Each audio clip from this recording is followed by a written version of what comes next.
បែបសាបសាបបងប្អូនណាបាទនឹងនេះគឺជាផលិតផលថ្មីដែលចូលមកនេះបងណាបាទប្រភេទកូនមកទូចនេះបាទអានេះតម្លៃវា25,000បាទតម្លៃធូរហើយបាទអត់លើធូរនឹងទៀតបានទេបាទសំឡេងវាគួរសមហើយប្រភេទនេះខ្ញុំលក់ជូនបងប្អូនតែ30,000រៀលទេណាបាទអានេះចំនួនមានកំណត់បងប្អូនណាបងប្អូនចង់ទិញកូនបាសខ្ញុំយកមកថ្មីខ្ញុំទិញទៅតិចឡើងថ្លៃហើយព្រោះដំបូងខ្ញុំលក់ធូរទេណាអានេះក៏30,000ដែរបងប្អូនណាបាទក៏30,000ដែរហើយប្រភេទនេះក៏30,000ដែរបងប្អូនណាអញ្ចឹងអីវ៉ាន់ទៅយកចូលថ្មីចេះបងប្អូនទិញទៅអត់ខុសទេអានេះតម្លៃវាទូទៅពួកនេះ$10បងប្អូនណាបាទប៉ុន្តែយកមកថ្មីចេះគឺខ្ញុំដាក់លក់សាកលបងបាទដើម្បីឲ្យគេស្គាល់គុណភាពហើយបើលើនោះបងប្អូនមិនសួរតម្លៃទេបាទលក់តម្លៃដើមបាទលក់តម្លៃដើម promotion ណា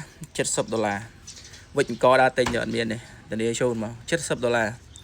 ហើយអត់ព្រីសេវាទេច្រឡំព្រីសេវាអត់ព្រីទេបាទតែមានការធានា1ឆ្នាំណាប្រភេទនេះណាបាទអញ្ចឹងទូបានទេប៉ុណ្ណឹងហ្នឹងអរគុណ